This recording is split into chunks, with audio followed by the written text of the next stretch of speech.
Vos clients vous doivent de l'argent, mais l'échéance est dans 3 mois. Pendant ce temps, vos charges, elles, tombent tous les mois. Cette créance peut servir dès maintenant.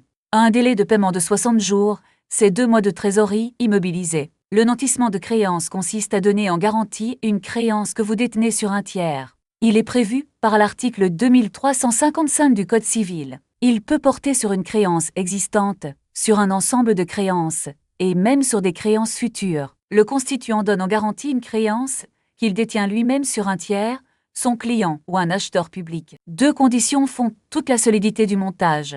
Un écrit exigé à peine de nullité et une notification au débiteur de la créance nantie. Sans cette notification, votre client continue de payer entre vos mains et la garantie perd son effet. Le nantissement prend effet entre les parties et devient opposable au tiers à la date de l'acte. C'est une sûreté très courante en financement professionnel. Dans les marchés publics, le titulaire nantit sa créance sur l'acheteur public pour obtenir un financement bancaire. Et quand le nantissement porte sur des créances futures, le créancier acquiert son droit dès leur naissance.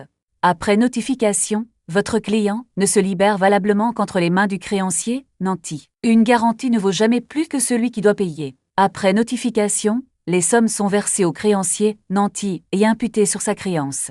Un client qui ne paie pas, c'est une garantie qui se vide. C'est pour cela que le prêteur regarde d'abord qui doit payer, avant de regarder combien. Un crédit vous engage et doit être remboursé. Bien rédigé et bien notifié, le nantissement de créance transforme une attente en financement. Encore faut-il structurer proprement l'opération. Vos factures deviennent alors un actif, et non plus une attente. Rendez-vous sur debfranceinvest.com.